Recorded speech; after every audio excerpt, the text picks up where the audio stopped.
దేవుని యొక్క ప్రశస్తమైన నామంలో కూడి ఉన్న ప్రతి ఒక్కరికి ప్రభు పేరిట అందరికి వందనములు తెలియపరుస్తున్నానండి. మీ అందరు బాగున్నారండి. మీ అందరి కొరకు మేము ప్రార్థన చేస్తూ ఉన్నాము. అలాగనే ఈ యొక్క మినిస్ట్రీ కొరకు కూడా మీరు ప్రార్థించండి. ఇంకను మరి దేవుల్లో బలముగా ప్రతి ఆత్మ ఎదగాలని మేము ఆశపడుచూ ఉన్నాం.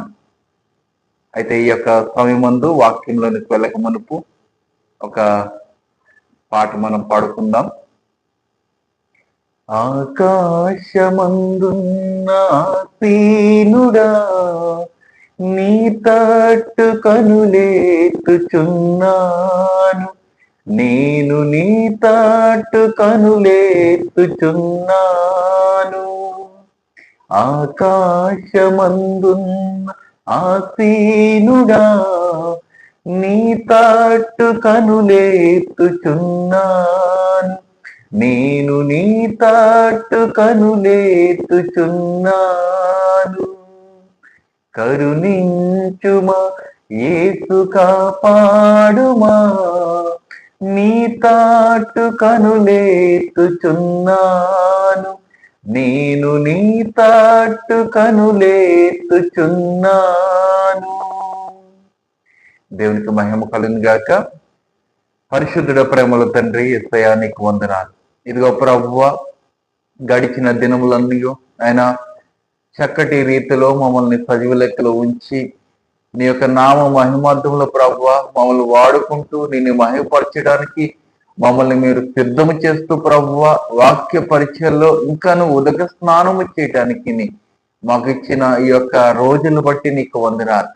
నాయన ఈ యొక్క దినాలు చూడనంటి వారు ఎంతో మంది కాలగర్భంలో కలిసిపోయి ఉన్నారు. వారికంటే మేము శ్రేష్ఠులము కాదు, కానీ నీ యొక్క కనికరము చెప్పున నీవు ఇచ్చిన ఉచితమైన ప్రేమ చెప్పున ప్రభువ మేమందరము సజీవ లెక్కలో ఉన్నాం. ఈ యొక్క దినమందు నీ యొక్క వాక్యము విననై ఉండగా ఈ వాక్య పరిచర్యలో మాకు మీరు తోడుగా ఉండి ఈ యొక్క ప్రకృతిని నీ స్వాధీనపరుచుకుని అనుకూల పరిస్థితిని మాకు అనుగ్రహిస్తారని యేసు నామములో అడిగి పెట్టుకుంటున్నాము తండ్రి, ఆమేన్. ప్రియ దేవుని సంగమా, మరి చివరిలో మనము ప్రార్థిస్తూ ఉన్నాము. అయితే చాలా మంది చివరి వరకు చూడటం లేదని నేను గుర్తిస్తూ ఉన్నాను. చివరి సమయంలో మనము ప్రార్థన చేస్తున్నాం. ప్రతి విషయము కొరకు మనం ప్రార్థన చేస్తూ ఉన్నాము. ఈ లోకంలో జరుగుతున్న మరి విధ్వంసముల కొరకు, అలాగనే యుద్ధముల కొరకు, తెగుళ్ళ కొరకు మనము ప్రార్థిస్తూ ఉన్నాము. ప్రార్థన అవసరం కోరిన వారందరి కొరకు చివరిలో మనం ప్రార్థిస్తూ ఉన్నాం.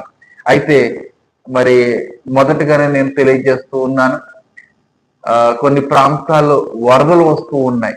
ఆ వరదల గురించి కూడా మనము ప్రార్థించాలి. చివరిలో మనము జ్ఞాపకం చేస్తున్నాం. ఈ దినమందు దేవుడు మనకు జ్ఞాపకం చేస్తున్న వాక్యాంశము ఏమిటంటే, క్రీస్తుకు ప్రతినిధిగా మనమందరం ఉండాలండి. క్రీస్తుకు ప్రతినిధిగా మనమందరం ఉండాలి. ఈ యొక్క చివరి దినాల్లో మనము మన యొక్క గృహానికి ఏమండి ఫలానా వ్యక్తిని ఒక గుర్తింపు ఉంటుంది కదండి. అయితే పరలోకానికి గుర్తింపు ఎవరంటే నీవు నేను మనమే. మన ద్వారా మాత్రమే ఆ పరలోకానికి గుర్తింపు ఉంటుందండి. గుర్తింపు అంటే ప్రతినిధులుగా మనం ఉన్నామంటే ఆ పరలోకానికి వెళ్ళే అవకాశము దేవుడు మనందరికీ అనుగ్రహిస్తూ ఉంటాడు. ఆ యొక్క ప్రతినిధిగా ఉండవలసిన రీతి ఏంటి? ఈ యొక్క పరిశుద్ధ గ్రంథంలో ఎంతో మంది ప్రవక్తలు, చిన్న ప్రవక్తలు ఉన్నారు, పెద్ద ప్రవక్తలు ఉన్నారు. అలాగనే మరి స్త్రీలు కూడా ప్రతినిధులుగా ఉండి దేవుని యొక్క నామాన్ని, అనగా దేవుని యొక్క మహిమలను ముందుకు తీసుకెళ్ళినట్లుగా ఈ పరిశుద్ధ గ్రంథంలో మనం చూస్తూ ఉన్నాం.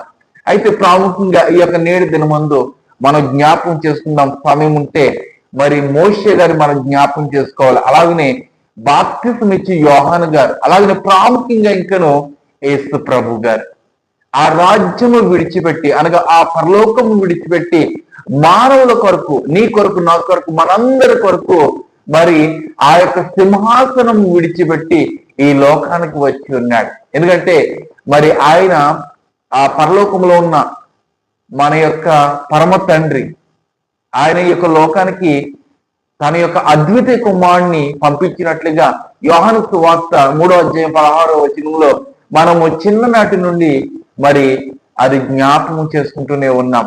అలాగనే ప్రియ బిడ్డలారా, ఈ యొక్క నేటి దినమందు వాక్యంలోకి వెళ్దాము. రోమిలు రాసిన పత్రిక 12వ అధ్యాయము, రోమిలు రాసిన పత్రిక 12వ అధ్యాయము 3వ వచనం ఒకసారి మనము పరిశీలన చేద్దాం. ఈ యొక్క మొదటి శతాబ్దంలో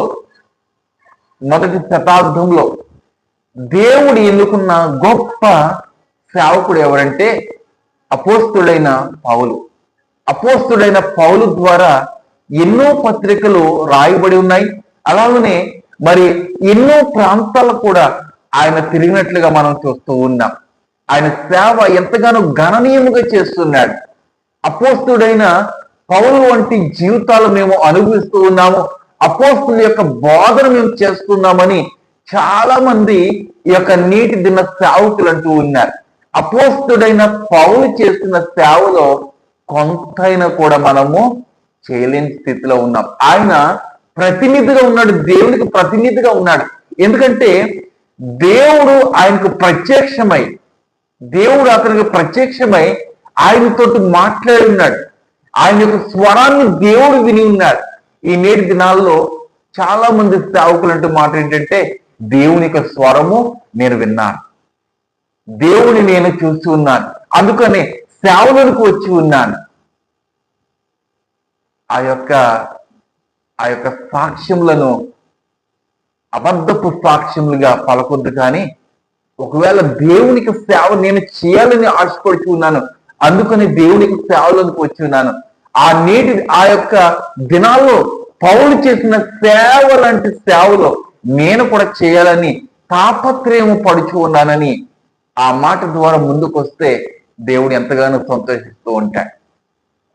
దేవుడు మాట్లాడకపోయినా, దేవుడికి దర్శనము కాకపోయినా, దేవుడు నాకు దర్శనం ఇచ్చినాడు, దేవుడు నాకు ఈ రీతిగా స్వరం వినపడి ఉన్నది అని అబద్ధముగా పలుకుతూ దేవుని యొక్క సేవలను పోస్తూ ఉన్నారు.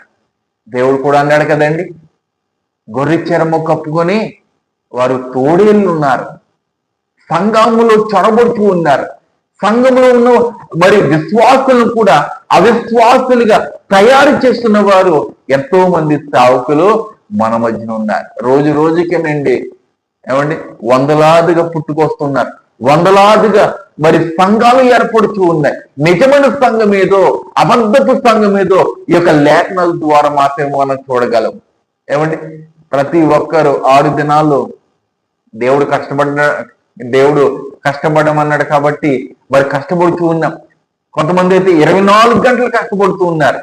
ఏమండి 24 గంటలు కష్టపడుతున్నారు. దేవుని యొక్క వాక్యము ఎప్పుడు తెరవనే వారు తెరవరు. ఆ సేవకు ఏదైతే బోధిస్తాడో, మనమందరం గొర్రెలమేనండి, గొర్రెలం కాదంటలేదు. మన యొక్క ప్రధాన కాపరి ఎవరు? యేసు ప్రభు. మన యొక్క ప్రధాన కాపరి ఎవరు? యేసు ప్రభు. మనమందరం గొర్రెలమే. ఆ గొర్రె ఎలాగ వెళ్ళమంటే అలాగనే వెళ్తారు. అలాగనే ఈ యొక్క నేటి దినాల్లో ఏమంటే గొర్రె చర్మము కప్పుకొని తోడేళ్ళు ఉన్నారు చూసారా, సేవకులుగా ఉంటున్నారు. వారు ఏదైతే చెప్తున్నారో మరి విశ్వాసముగా గొర్రెలుగా మనము ఆ మందిరానికి వెళ్తున్నాము, అబద్ధపు సంఘానికి. ఆ యొక్క సంఘంలో ఏదైతే చెప్తున్నారో అది మరి పాటిస్తూనే మనం ఉంటూ ఉన్నాం. నిజమైనది ఏదో, అబద్ధమైనది ఏదో మనం గ్రహించలేని వారుగా ఉన్నాం. ఎందుకంటే మన యొక్క పరిశుద్ధ గ్రంథాన్ని మనం తేరి చూడటం లేదు కాబట్టి. ఒకవేళ తేరి చూసినట్లయితే దేవుడు గొప్ప జ్ఞానం ద్వారా నీవు ఏ సంఘానికి వెళ్ళాలో, ఏ సేవకుడి దగ్గరికి వెళ్ళాలో, ఏ రీతిగా నీవు ఉండాలో, ఏ రీతిగా దేవుని ఆరాధన చేయాలో దేవుని యొక్క వాక్యం ద్వారా నీకు దేవుడు బయలుపరుస్తాడు. ఇక్కడ రోమిలు రాసిన పత్రిక 12వ అధ్యాయము 3వ వచనం మనం చూసినట్లయితే ఆ యొక్క అపోస్తుడైన పౌలు తను తగ్గించుకుంటూ ఉన్నాడు. తను తగ్గించుకుంటూ దేవుణ్ణి హెచ్చిస్తూ ఉన్నాడు. చదువుదాం. తను ఎంచుకునదగిన వాని కంటే ఎక్కువగా ఎంచుకొనక దేవుడు ఒక్కొక్కరికి విభజించి ఇచ్చిన విశ్వాస పరిమాణము ప్రకారముగు తన స్వస్థ బుద్ధి గలవడుటకై తగిన రీతిగా తను ఎంచుకొనవలెనని నాకు అనుగ్రహింపబడిన కృపను బట్టి మీలో ఉన్న ప్రతి వానితోనూ చెప్పుతూ ఉన్నాను. ప్రియదేవుని బిడ్డలారా, ఇక్కడ అక్షరములు నాకు కనబడటం లేదు కనుక ఆ పరిశుద్ధ గ్రంథాన్ని తేరి చూసి మీరు చక్కగా చదివి ఉండవలసింది కోరుతూ ఉన్నారు. అయితే ప్రియదేవుని బిడ్డలారా, ఇక్కడ అపోస్తుడైన పౌలు ఆయన ముందు జీవితంలో క్రైస్తవులను హింసించేవాడు, బాధించేవాడు, మరి ఎంతో మందిని మరి చిరస్నాదనం చేసిన వాడిగా కూడా ఉన్నాడు. అయితే దేవునికి స్వరం విన్నప్పుడు, దేవుని చూచినప్పుడు, చూడలేదు కానీ విన్నాడండి. ఏమంటే ఎందుకంటే ఆ దినాలు, ఆ 3 దినాలు మరి ఆ దేవుడు గురుడితనం కలిగజేస్తున్నాడు కాబట్టి ఆయన చూడలేదు కానీ మరి విన్నాడు, ఆయన యొక్క స్వరం విన్నాడు. నీవెవరివే, నన్ను ఎందుకని బాధ పెడుతున్నావు అని చెప్తూ ఉన్నాడు. కనుక ప్రియదేవుని బిడ్డలారా, ఇక్కడ అపోస్తుడైన పౌలు కలిగిన మనస్సు మనం కలిగి ఉండాలి. ఒక సేవకుడిగా పిలువబడము కాదు, కానీ ఈ రోజున చాలా మంది సేవకులు ఏమండి బౌన్సర్స్ పెట్టుకుంటున్నారు, సెక్యూరిటీ గార్డ్స్ కింద పెట్టుకుంటున్నారు. ఎందుకండి? దేవుని యొక్క సేవకుడికి దేవుడే మనకి సెక్యూరిటీ గార్డు కదా. చాలా మంది అలాగ పెట్టుకుంటూ వెళ్తూ ఉంటారు, ఇంకను సన్మానాలు చేయించుకుంటూ ఉంటారు, ఇంకను మరి పూల వర్షంలాగా ఆయన వెళ్తుంటే పూల వర్షం వేసేయాలి, అలాగున సేవ చేస్తున్నారు. ఎక్కడను తగ్గింపు సేవ ఎక్కడ కనబడటం లేదు. ఈ యొక్క 7 దినాలు హెచ్చించుకుంటున్నారండి సేవకులు. అలాంటి సేవ దేవునికి ప్రతినిధిగా ఉండదు. ఎప్పుడైతే మనం తగ్గించుకుని దేవునికి సేవ చేస్తామో, ఏమండి ఆయన ఏమన్నాడు? ఎవరైనా తిట్టినట్లయితే వారి మీద కనికరం చూపించి, ఎవరైనా బాధించినట్లయితే వారి కొరకు ప్రార్థన చేయమన్నాడు. మనం ప్రార్థన చేస్తున్నామా? ప్రార్థన చేస్తున్నాం ఎలా అంటే వాడు నాశనం అయిపోవాలి, వాడు ఎదగకూడదు, వాడు పడిపోవాలి అని ప్రార్థన చేస్తున్న వారు, దుర్మార్గులుగా ఉన్నవారు ఎంతో మంది మనకి సంఘాల్లో ఉంటున్నారండి. అటువంటి ప్రార్థన పరలోకానికి చేయాలి.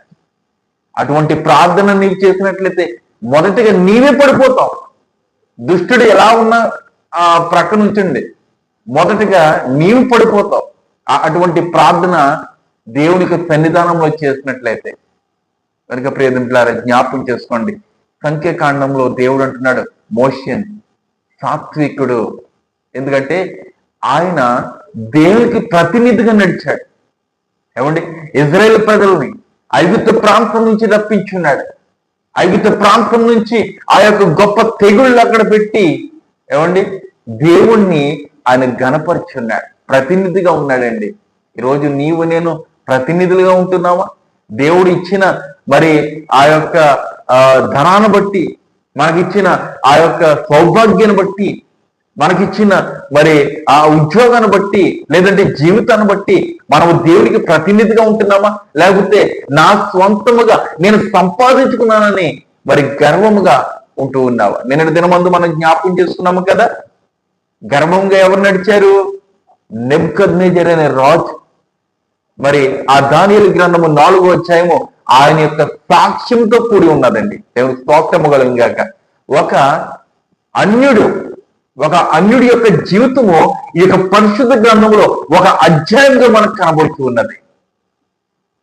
ఆ జీవ గ్రంథంలో మీ పేర్లు, మన పేర్లు ఉండాలంటే ఏమండి ఆ గర్వపు అనే ఆలోచన మనకి రాకుండా, ఆ మాటలు మనలో ఉండకుండా దేవునికి మనము ప్రతినిధులుగా ఉండాలి ప్రియమిత్రులారా.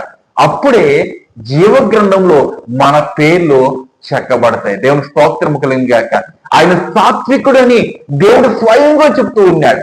ఈరోజు నీ కొరకు, నా కొరకు, ఈ యొక్క ప్రజలు, ఈ యొక్క లోకంలో ఉన్న ప్రజలు ఎవరైనా నీ కొరకు, నా కొరకు సాక్ష్యం ఇస్తున్నారా? ఇతను చాలా మంచివాడండి, చాలా యథార్థవంతుడండి, బుద్ధిమంతుడని సాక్ష్యం ఇస్తూ ఉన్నారా? నీ ఎదుట నిన్ను పొగుడుతారేమో, కానీ నువ్వు ఆ ప్రక్క నుంచి వెళ్ళిపోయిన తర్వాత ఎంతటి దౌర్భాగ్యమైన స్థితి కలిగిన వాడు ఈ లోకంలో ఎవరు ఉండడండి, వీడు చచ్చిపోతే సరిపోతుందండి అనేవారు చాలా మంది మనకి కనబడుతూ ఉన్నారు.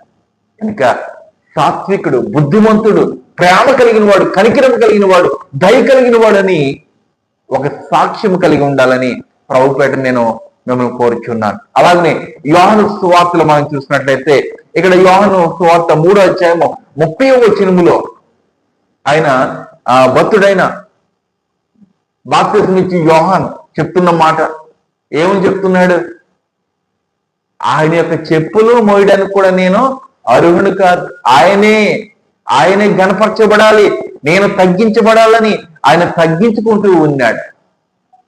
దేవుడు గొప్ప అధికారం ఇచ్చాడండి యోహాను భక్తుడికి. అయితే అతను తగ్గించుకుంటున్నాడు, దేవుడికి ప్రతినిధిగా ఉన్నాడు. ఈరోజు నీవు నేను ప్రతినిధిగా ఉన్నామంటే మనము తగ్గించుకోవాలి. ఏమండి? దేవుడు మనము హెచ్చించాలి. ఈరోజు మనం హెచ్చించుకుంటున్నామా లేకపోతే తగ్గించుకుంటున్నామా? మనం దేవుణ్ణి హెచ్చిస్తున్నామా లేకపోతే దేవుణ్ణి తగ్గిస్తున్నామా? మన యొక్క క్రియల వల్ల, మన యొక్క మాట ద్వారా, మన యొక్క ఆలోచనల ద్వారా మనం ఏంటన్నది మనం గ్రహించుకోవాలి. ప్రతినిధులుగా ఉంటే సరిపోదండి. ఒక సేవకుడిని చెప్పుకోవడం సరిపోదండి. సేవకుని యొక్క లక్షణాలు కొన్ని ఉన్నాయి, మాదిరి ఉంటున్నది. ఆ మాదిరిని చూపిస్తేనే దేవునికి ప్రతినిధులుగా మనం ఉండగలం. అలాగనే ఇక్కడ ఫిలిప్పీలు రాసిన పత్రికలు కూడా ఒకసారి మనం చూసినట్లయితే ఫిలిప్పీలు 2వ అధ్యాయము 5 నుంచి 8 వచనాలు యేసు గురించి కూడా అక్కడ మాట్లాడుతున్నారు. ఆయన ఈ యొక్క లోకానికి రిప్తునిగా వచ్చాడండి. ఆ యొక్క పరలోక రాజ్యాన్ని విడిచిపెట్టి ఆయన ఈ యొక్క లోకానికి వచ్చాడు. పాపి, ఏమండి, పాపపు శరీరాన్ని ఆయన ధరించుకున్నాడు. ఎందుకండి అంతటి ఘోరమైన శిలువ త్యాగం ఎందుకని చేయాలి ఆయన మన కొరకు?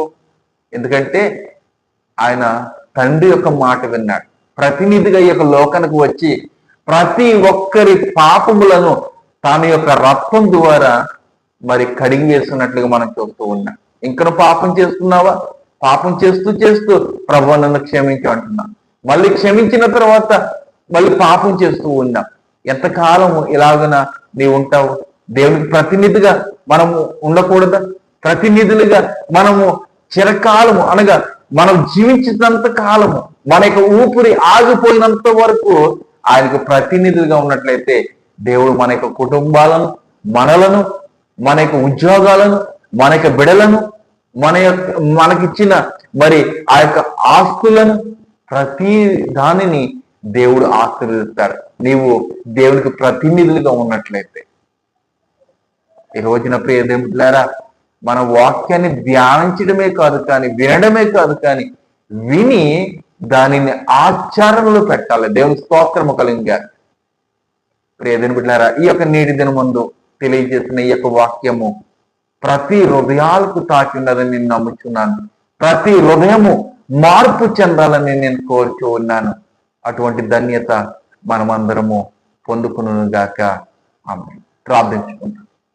సర్వశక్తియు మిక్కిలి కనిగిరములైన యేసయ్య నీకు వందనాలు ప్రభా. ఇంతవరకు నీ యొక్క వాక్యం ద్వారా మా అందరితోటి సూటిగా తేటగా మీరు మాట్లాడి ఉన్నారు తండ్రి. ఇదిగో ప్రభువా, మేము సేవకులుగా విశ్వాసులుగానే ఉండకుండా ప్రభా నీకు ప్రతినిధులుగా ఉండటానికి మాకు సహాయం చేయండి. ఇదిగో ప్రభా, మా క్రియల మూలముగానే కదా, మా యొక్క ఆలోచనల మూలముగానే కదా అన్యులు కూడా నీలో ఎదిగే బాధ్యత వారికి ఉంటుంది ప్రభువా. మా యొక్క విశ్వాసాన్ని బట్టే కదా ప్రభువా, మేము చేసే క్రియలు బట్టే కదా ప్రభువా, నీవు ఆ యొక్క అన్యులు కూడా నిన్ను తెలుసుకొని నీ యొక్క సన్నిధానాలకు వచ్చే బాధ్యత కలగజేయండి అయ్యా. నీకు వందనాలు. ఇదిగో ప్రభు, నీ చిత్తమైతే ఈ దినమందు తెలియజేయబడిన ఈ వాక్యంలో మీరు మాకెంతగానో సహాయం చేస్తున్నారు. ఈ యొక్క వాక్యంలో మీరు మాతో సూటిగా మాట్లాడి ఉన్నారు తండ్రి. మా హృదయాలు కూడా ఆయన వాక్యానుసారంగా ఉండటం సహాయం చేయండి. నీకు ప్రతినిధిగా ఉండటం సహాయం చేయండి ప్రభువా. ఈరోజు తండ్రి, ఆయా దేశాల్లో ఆయన వరదలు ఎంతగానో ఆయన మరి విజృంభిస్తూ ఉన్నాయి. ఎంతో మంది ప్రభువా ఆస్తులు కోల్పోయి ఉన్నారు. ఎంతో మంది మృత్యువాత పడి ఉన్నారు తండ్రి. నిశ్చితమైతే ప్రతి కుటుంబాన్ని మీరు ఆదరించండి. ఆయన నిశ్చితమైతే ప్రభువా, నేను మరి ఇరాన్ దేశాన్ని, ఇజ్రాయెల్ దేశాన్ని ఆయన మరి క్షేమకరముగా మీరు ఉంచి సమాధానం మీరు అనుగ్రహిస్తున్నట్టు ఇచ్చి ఉన్నాం. నిశ్చితమైతే ప్రభువా, నీ యొక్క రాకడ ఆలస్యమైతే మరలా ఈ యొక్క వాక్యం ద్వారా ఆయన ప్రభు మా అందరితోటి తోటిగా మాట్లాడతారని నజరేయుడైన యేసు నామములో వేడుకుంటున్నాము తండ్రి. ఆమేన్. ఆమేన్. అందరికీ వందనాలు. శుభదినము. దేవుడు మిమ్మల్ని దీవించి ఆశీర్వదించును గాక. ఆమేన్.